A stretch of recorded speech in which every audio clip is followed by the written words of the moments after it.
You are listening to KC Sports Network, proudly presented by Emprise Bank, your partner in possible.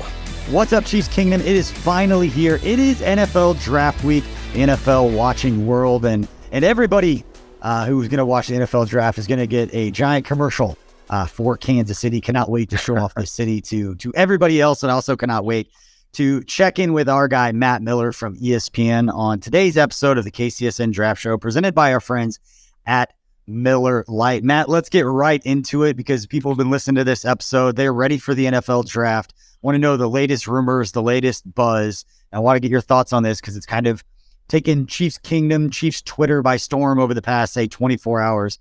Albert Breer from Pro Football Talk and Sports Illustrated had said or put out in his latest article that he is connecting Jahmyr Gibbs, the Alabama running back, to the Kansas City Chiefs in the first round. And I know you have takes on this. Let's react to a couple of the things that people are talking about now, and then we'll get into the rest of the draft. But how do you feel about the connection for Jahmyr Gibbs? Let me preface this by saying I have a ton of respect for Albert Breer. He does a fantastic job. And this is the hardest part of our job, is connecting players and teams. Hardest part.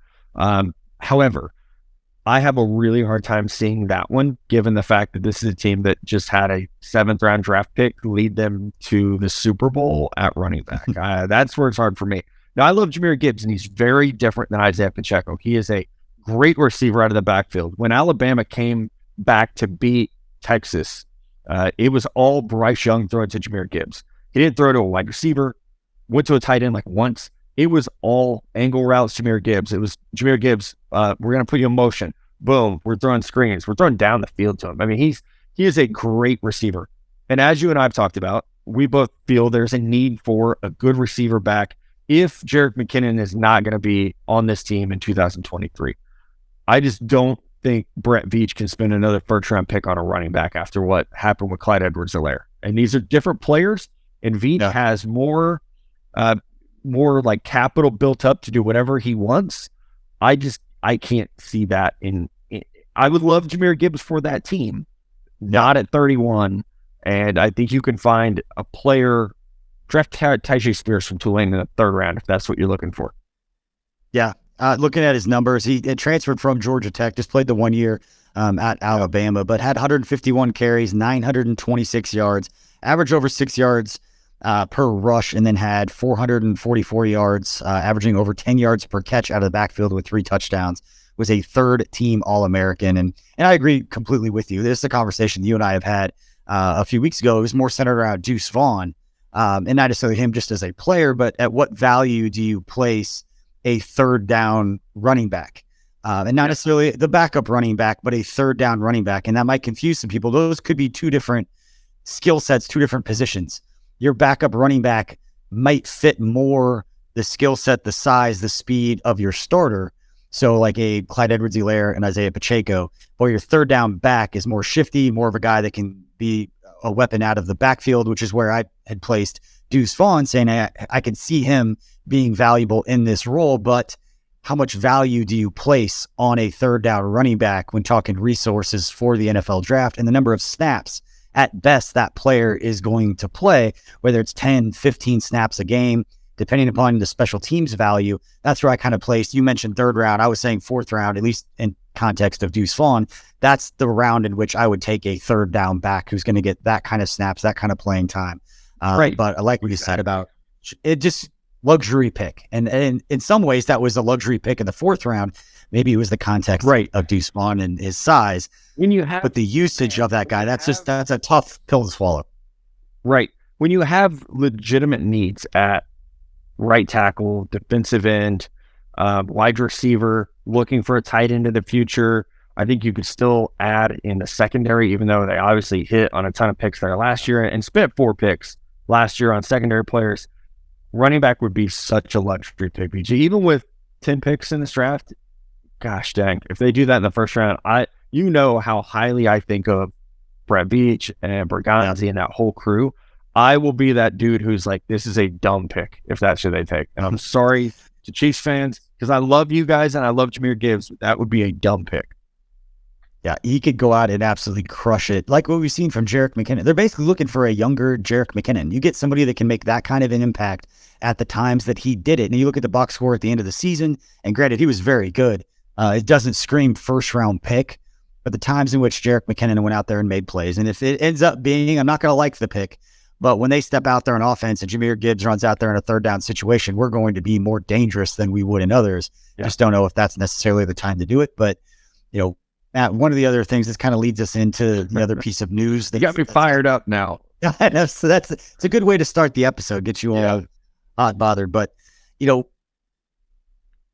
I think the Chiefs are in a really good spot. And this has been kind of discussed in different contexts. We've been talking about the draft, it seems like, for 6 months now. It's literally been like 6 weeks that we've really leaned into mostly only draft talk here at KCSN. But whatever happens at the top of the draft, the first 20 picks of the draft, whether it's a run on receivers, tackles, edge rushers, whatever it is, it's going to push down some top talent that a lot of people didn't expect to be there. And you mentioned like defensive back. And that's the one that I would go back to where if the top 5 tackles are gone, the ones that we've all the Skoronski, the Paris Johnson, the Darnell Wright, the Anton Harrison, those guys are gone. And Broderick Jones, the other one. If all 5 of those guys are gone and all the receivers are gone, it means that a corner, a safety, somebody fell to you that you didn't expect. And I don't expect the Chiefs to necessarily go out and target a cornerback because of what we saw in the draft last year, and they've got L'Jarius Sneed. But if like a top cornerback falls and is sitting there for you that you didn't expect to be there, go ahead and take him. It's not that you don't necessarily look at corner as this huge need, but then the flexibility allows you, what do you do with L'Jarius Sneed? Like the value isn't just the player that you got that fell to you that you didn't think was going to be available. It's also the $15-16 million a year that you might be paying him or whatever the contract would look like for L'Jarius Sneed. You get to spend that somewhere else. One of the other positions, and this is probably a terrible transition, but one of the other positions, and because you and I respect Peter King so much and a legend, the GOAT, when it comes to NFL coverage, his latest mock has got some Chiefs fans talking because he has Osiris Torrance, the offensive guard from Florida, with the Chiefs' number 31 pick. And if this is a pick to get a top guard when Joe Thuney leaves after this year, there's a trade for Joe. There could be a million other reasons that something is going on here. If that's the pick, and Peter King's obviously plugged in at some level. I don't know how much of his plugged inness goes to these mock drafts, using his equity to ask coach questions for things like that. But what would be your reaction? Because based on social media, the reaction from Chiefs fans isn't great. I would be shocked. Floored. Shocked. I haven't read Peter King's mock draft, and I would not be where I am in my career without Peter King's help. He put me on a panel in 2013 in Indianapolis and sat me between Adam Schefter and Pat McAfee, and it seriously it changed my career. So I love Peter. He's a mentor. He's great. I would be shocked if I don't think Torrance is a first-round pick. I'll start there. I think he's a one-year guy at Florida. He was at Louisiana before that. He's really good, but, I think there's some body type concerns. He's like 333 pounds. It shows up at times. He gets gassed easy. He is not this mobile blocker. He's honestly a lot like Trey Smith, but I think Trey was better conditioned coming out of Tennessee.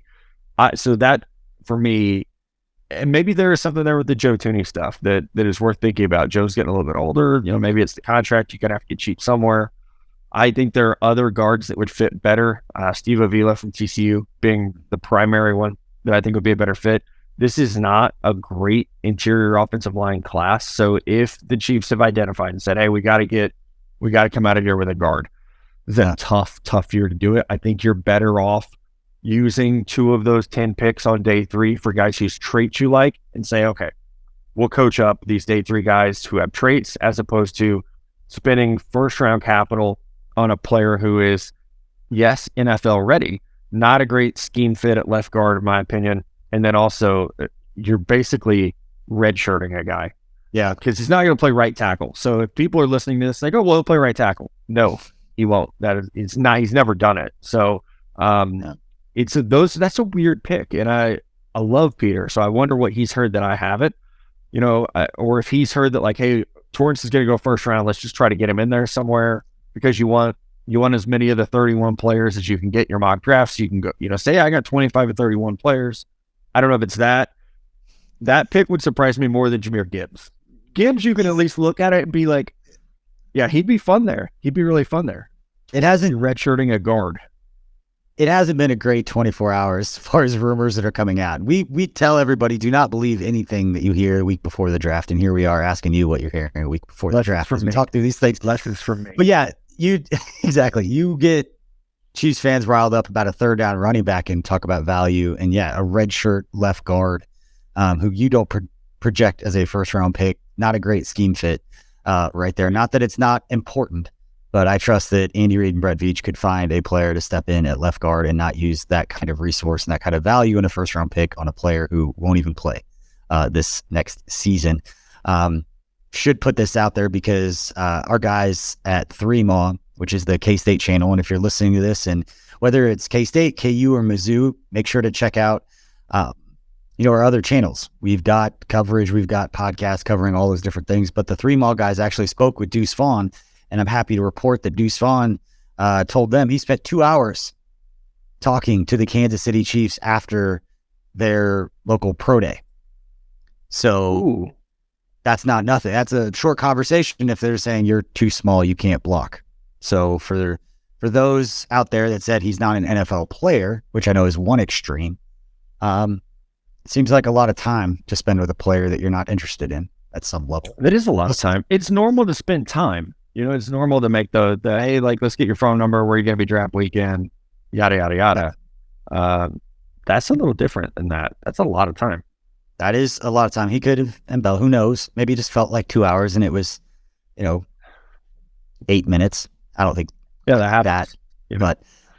But he's going to be one of the Orange State. Obviously, I'm biased. I've never talked to him. I don't know him like that, but loved watching him as a player. And I think he's just going to be one of the more interesting prospects to follow throughout draft weekend as we get into Saturday and see if a team takes a shot at him and figures out a way to create enough value based on the rest of their roster to make a pick like that make sense. And like I said, you and I discussed it before, but what value outside of, the third down back reps does he provide on special teams, if anything, as a returner or a gunner, right? Anything like that. But we're going to talk more with Matt Miller and talk about the latest rumors and different things that he is hearing, not just with the Chiefs, but across the NFL here on the KCSN Draft Show right after this. Thanks for listening to KC Sports Network. Make sure you download our new app. Find it on the App Store or Google Play. Just search KC Sports Network. Kansas City, the NFL Draft is here. It is draft week in Kansas City, and what a time it is for our city. Just winning a Super Bowl thanks to Andy Reid and company, and now hosting the NFL Draft. It's an incredible time to be in Kansas City and to be a Kansas City sports fan. And regardless of who you root for, there's only one selection that every football fan can share, and that's an ice-cold Miller Lite. Look, the players change, the coaches change, the rules change, but Miller Lite is still the perfect beer for draft time, game time, and everything in between. When I want a beer with some flavor, I go to the cooler and I reach for a Miller Lite. It's light on calories, not light on taste. It's the perfect beer for watching football, watching soccer, watching any Kansas City sports, and hanging out with the boys. It's my go-to. So kickoff comes around again. Enjoy the beer that tastes like the season, Miller Lite. Great taste, 96 calories. To get Miller Lite delivered right to your door, visit MillerLite.com/KCSN, or you can pick up some Miller Lite pretty much anywhere they sell beer. It's Miller time. Celebrate responsibly. Miller Brewing Company, Milwaukee, Wisconsin. 96 calories and 3.2 carbs per 12 ounces. Entertain, educate, inform. KC Sports Network. All right, welcome back to the KCSN Draft Show. I'm BJ Kissel. We're hanging out with ESPN's Matt Miller. You can find him on the desk on ESPN's coverage of the NFL Draft on Saturday. We're going to get the latest news and rumors across the NFL. We just spent the first segment of the show talking through some of the latest news about the Chiefs. Matt, what are you hearing? What's the latest, juiciest thing that you've heard regarding the draft? Because this is the time where things start to get a little nuts. Things start to get a little crazy. Yeah. Some of the rumors get out there and never know where they come from. What's the juiciest thing you've heard lately? Man, I think you guys will love this because you don't need a quarterback. It's all about the quarterbacks right now. And I think the Houston Texans at 2 is where this draft starts, BJ. And in the next 3 days, that might change. I will say, I can remember, I guess it was 2018. I was in New York to cover the draft for Bleacher Report. Everything I'd heard up to that point was the Browns will take Sam Darnold number 1 overall. And I was literally at a dinner Wednesday night in New York with a bunch of people from BR, and I got a phone call that I was like, I have to take. I walked outside on the sidewalk, answered the phone. The guy said, the Browns are taking Baker Mayfield, and hung up. And it was so I start texting everybody, and it was the day before the draft. A couple of years ago, we were in Detroit in Cleveland. I was standing there with Adam Schefter off camera, and I was like, hey, so the Niners can take Mac Jones? And he was like, I don't think so. He's like, I think that's changed. I'm like, man, okay, well, I'm going to miss that pick in the mock draft. And it had changed. It had changed from Trey Lance to Mac Jones. So a lot of things will get firmed up in the next couple of days. But right now, it does not sound like the Houston Texans will draft a quarterback. Right now, it sounds like the Indianapolis Colts want Will Levis. And the AFC South is, all eyes are on the AFC South in these quarterbacks. Because if the Texans don't take one at 2, do the Tennessee Titans trade up to get one? Do we see somebody do the Colts take Levis at 4? Do they take Stroud at 4? What goes on? So I think the AFC South and the quarterbacks are the 2 that I'm really looking at of what the hell is going to happen. Because I even went back and I read my mock draft from last year just to see how bad it was, basically. And there were so many times where it's like, okay, well, I didn't get that player right, but I got the position right. So you feel good about that. This year, I don't feel good about it at all, man. It's just, there's so many wild cards. There's so many new people and positions of power. Like in Houston, I don't know if it's the owner making the pick. I don't know if it's the GM who's now on head coach number 3 or 4. I don't know if it's the new head coach. Who's making that pick? So it makes it really hard to get good information. I thought it was really interesting that there for a while, maybe 2 or 3 weeks ago, it had seemed like CJ Stroud was going to be the pick from the Panthers. There was a stretch there where it was just kind of like, this is the pick. And then all of a sudden, very quickly, it was like an about face. And all of a sudden it was Bryce Young is the obvious pick. They're number 1. And then it was right after that Lance Zierlein, who you and I both know, very plugged in, does not just shoot from the hip. A lot of this stuff, very tied in with the Texans specifically, came out and said the Texans are trying to trade out. They do not want to make a pick at 2. And that was right after it went to Bryce Young. So I think some of that talk, you tell me if I'm wrong, was CJ Stroud, Texans very happy that they get Bryce Young. And then as soon as it became that the Panthers wanted Bryce Young, all of a sudden they're out, which surprised me as somebody that we just kind of assumed that CJ Stroud was going to be the number 1 pick. And I don't remember hearing a lot of criticism about that because of how people just seem to be split on Stroud and Young. I think coming out of the combine, CJ Stroud had the best quarterback workout, the best passing workout I've seen at the combine. Josh Allen's was up there. Josh is really, really good. But so when we left Indy, BJ, I think all the talk was CJ Stroud will go first. The Panthers, they did love him. They loved him in Indy. The interview was great. The workout was great. We have to remember, though, Bryce Young didn't work out at the combine. All he did was come in, weigh 204 pounds, said, deuces, I'm out of here, right?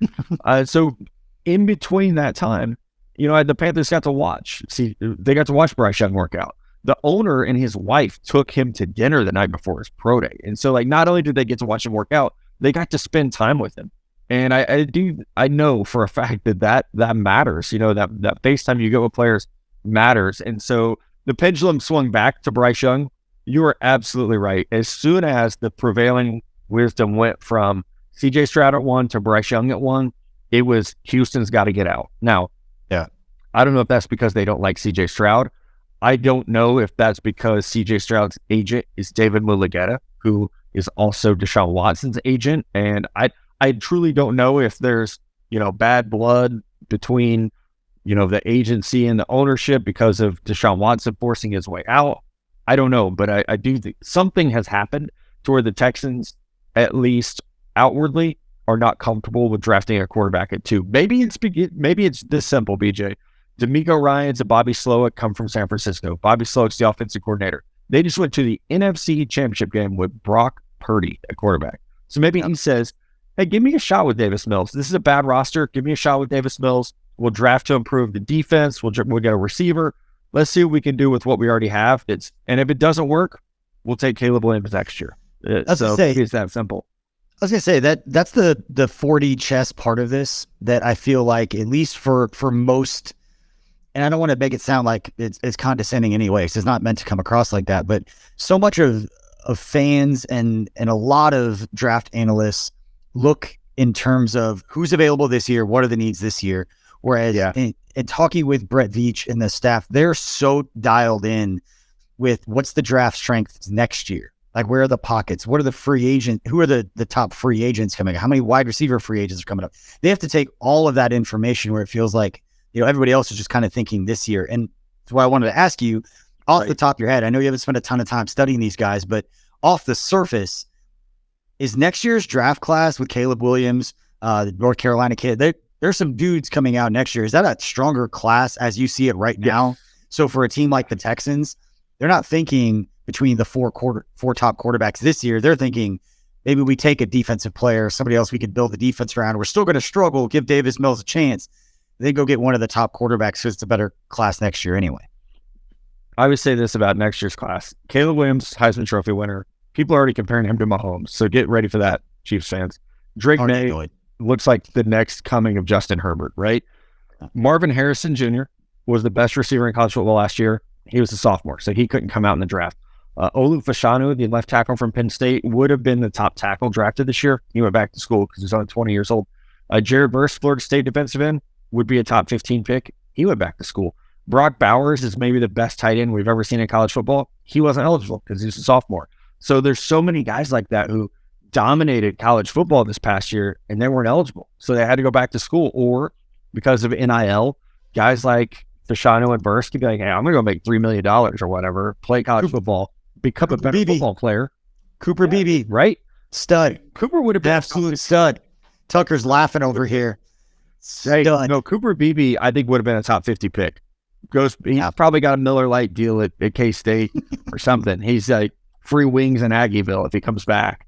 So, but no, like for real, there are a lot of those players. So I think next year, not to do a 2024 draft preview for you, but next year, as of now, looks stronger, with the caveat that people can get hurt, people can fail to develop. I remember watching Josh Rosen against Virginia, I think it was, as a freshman, thinking this is the future at quarterback, and he never got better.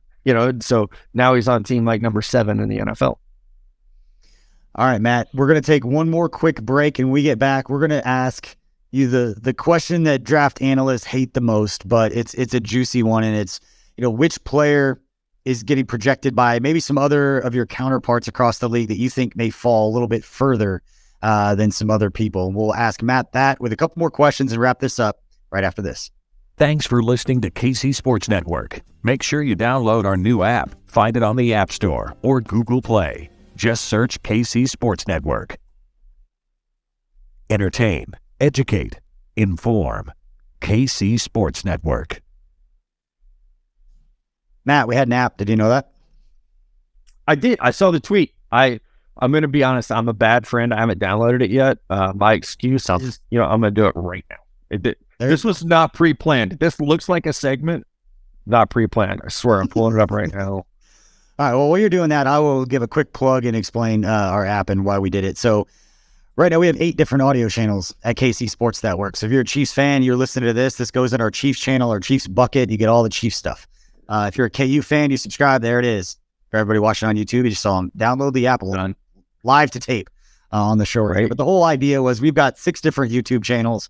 We've got 8 different audio channels, everything from KU, K-State, Mizzou, Chiefs, Royals, soccer channel covering sporting and the current. This is great.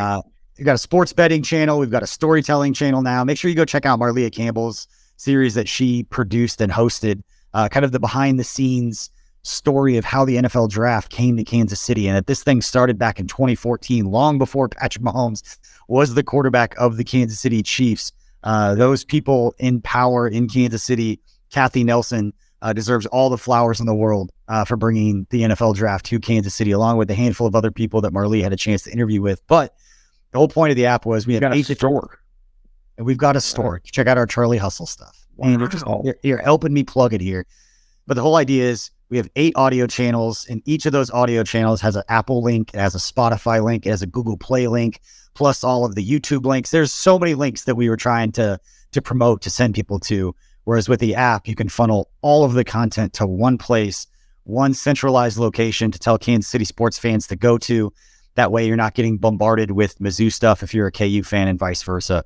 And so you download it. It's a free app. It doesn't collect any of your personal information. Not even asking for your email address. You can go to that, and then you can always be up to date on whatever's going on with the Royals or the Chiefs. It's our YouTube channels, our audio links, everything's going through there. You can find information about our foundation. We got a lot of cool stuff being raffled off right now to raise money for Therese Paylor's scholarship through the University of Missouri, through Power Mizzou and their Memorial Scholarship. Make sure to check that out on our social channels, trying to raise more money than we did last year for Therese's scholarship. But it's enough of the plugs of all the things that we have going on right now, Matt. And I gave you enough time to A, download the app, but B, think of a player that might be mocked higher than you expect him to go at this point. If I'm putting you on the spot, which I am, who's that player? Anthony Richardson. And not because I think he should be drafted later than he is, but because I can't find the team that's going to come up and get him. And so when I look at the draft order, BJ, okay, let's take Bryce Young in Carolina. They're done, right? So if Houston doesn't go quarterback at 2, Arizona's not going to go quarterback at 3, Colts go quarterback at 4, then who? So unless we see a team, Seattle, Detroit, Las Vegas, draft a quarterback of the future in the top 10, Anthony Richardson falls out of the top 10 pretty quickly. And Will Levis could as well in that scenario, right? So it's just going to become a thing of, I like Anthony Richardson a lot. And I think in the right situation, he could become very, very good.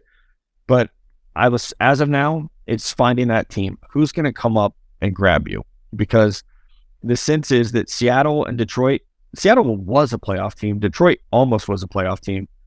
And you have another first-round pick. So do you spend a 5 or a 6 on a quarterback that's not going to play this year that can eventually be your guide?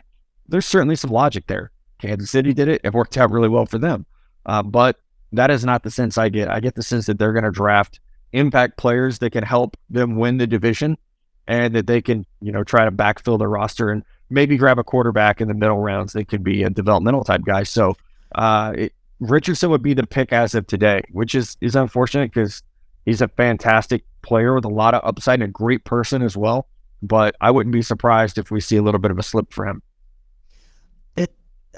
Glad you said that, because it leads to an interesting question about Brett Veach and the Kansas City Chiefs and what kind of draft they're going to attack this as. We saw so much success last year with their rookie class. We talked about it a lot. I think it was the 4th most snaps played by rookie class across the NFL for a team that went on the Super Bowl. That doesn't happen. Yeah. It doesn't happen, and I've said this before, probably on this show, that everybody looks back at the Patriots dynasty and that stretch of success that they had. And so much of it has to do with Tom Brady and Bill Belichick, but it also has to do with the fact that they hit 2 drafts in a row. When I say they didn't hit like the Chiefs did last year. They just had 4 or 5 contributors drafted each year, not 4 or 5 starters and 8 contributors the Chiefs had last year, with all those guys that stepped in and played right away and played well right away. From the moment George Karlaftis, Trent McDuffie, he got banged up earlier in there, but he came back. Jalen Watson making huge plays. Many different dudes. Pacheco. You're going to run out of guys to talk about. Sky Moore making plays towards the end of the season. Yeah. So he kind of figured it out. And Sky Moore is a punt returner and Sky Moore is a receiver. 2 different conversations to have. But if you're Brett Veach and the Chiefs, are you trying to just get value, get guys who can step in and play kind of those secondary roles, like the 3rd down back that we called maybe a luxury pick if you take him in the top 100, that you might not normally do during any other time, but you feel like you can? Or I'm not saying we're going to take Osiris Torrance in the 1st round, but you draft who you think could be one of the best guards in this draft a year before you expect him to play, because long term you feel like it's going to be more beneficial.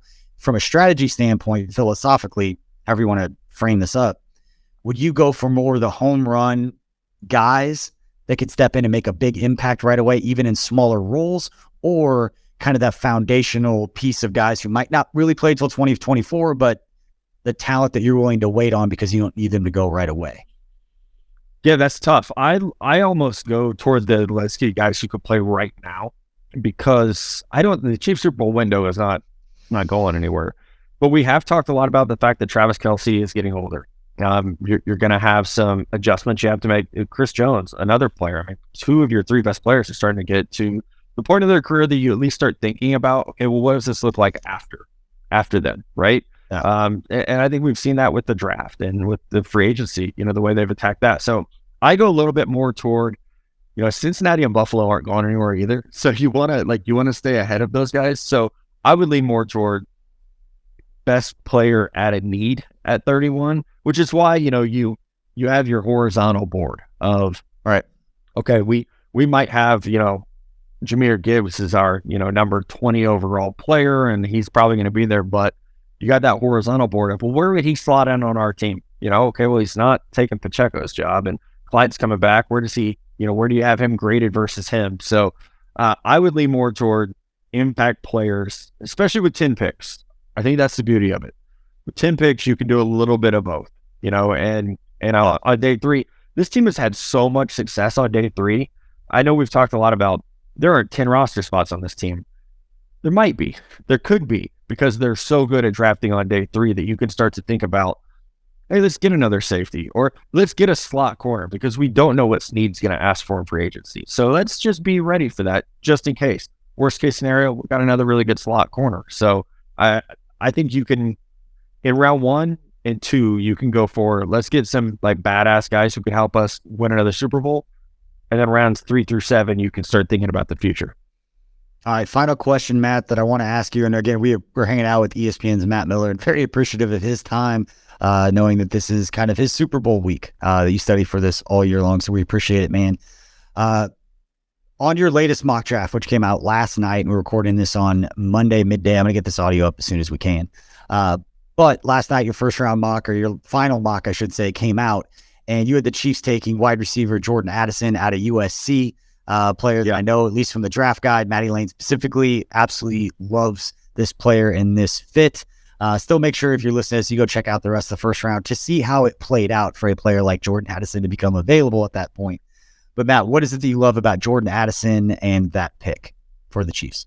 Sure-handed, great route runner, can play inside or outside. A lot of people are going to look at his USC game and say, oh, he's a slot receiver. Played outside of Pitt and was explosive. I mean, he was so dynamic in that scheme. So I think he's versatile positionally. He's not very big. Yeah, that's the thing that comes up a lot. 5'11", $175. He's not very big. He plays bigger, in my opinion. I've never seen his size be an issue. I actually think he's really physical for an undersized wideout. So as much as this team we're hopeful that Kadarius Toney and Sky Moore take that next step in their development, their maturation at the position, I think Jordan Addison is the ideal quote-unquote possession receiver for a team like this because of his short area dominance, and then what he does after the catch is really special. I love the fact that, this is really looking into it and really not connecting dots, but just kind of making some assumptions. But I like the fact that we've spent a lot of time, and I know Joseph Hefner does sports data analytics stuff for us on our newsletter, so make sure you check out our Substack. But he broke down, rookie wide receivers in Andy Reid's system. And I've talked about it a lot, that it takes these guys a while. It's a style of offense and an expectation and mentally what they put on these guys to be able to go out and execute this offense at the level they need to do what they've done since Andy Reid has arrived. That's a lot. And for a player like Jordan Addison to have all the success at Pitt and to go learn a new system with a new coach in 1 year, and not that he put up the same kind of numbers, I think people probably expect a little bit more, but that's a huge transition. Just the fact that he had to go through that process, I feel like we give a lot of the area scouts or Brett Veach and company, when they chat with that player, what was your process of learning a new offense with new lingo, all of those things? That learning that over the last year should help him at the next level. And if he did come to Kansas City, would really serve him well, knowing that, again, it takes a couple of years for rookie wide receivers to really get comfortable in this offense, which is why I said from the beginning, do not expect a first-round wide receiver, regardless of who you want it to be in this draft, whether it's Quentin Johnson, Zay Flowers, Jordan Addison, whoever it is. It's not going to be a 1,000-yard receiver as a rookie. They're not going to step in and fill the void left by anybody at any point, whether it was Juju Smith-Schuster last year or Tyreek Hill the year before. It takes the guys a little bit of time, and a player like Jordan Addison had to go from one team to another, learn a new offense. That maturation and that process for him should serve him well if he did end up at Kansas City. Yeah, I'm excited about it, man. I can't wait to get there. I'll be in Kansas City soon. Can't wait to get some barbecue and hopefully see a lot of the KCSN family milling about downtown. Yep. You know where we'll be. We'll be at P&L on Thursday, Friday, and Saturday. Come hang out. And again, open invitation. Anybody wants to come up to Weston to Holiday Distillery. We are throwing a big party. We've got former Chiefs players coming up. We'll have a DJ up there. We'll have music. We'll have drinks. It's going to be a good time from 12 to 4. Check our social channels. You can sign up for that.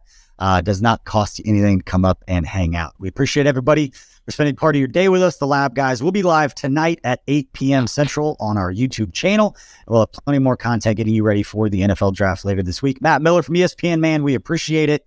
Appreciate all of you. Make sure to follow, download our app, and we'll see you soon. Thanks for watching this production of KC Sports Network, the fastest growing sports media network in Kansas City. Check out these videos that feature our team of more than 15 former players, insiders, and analysts bringing you the best Chiefs coverage you can find. Entertain, educate, inform. KC Sports Network.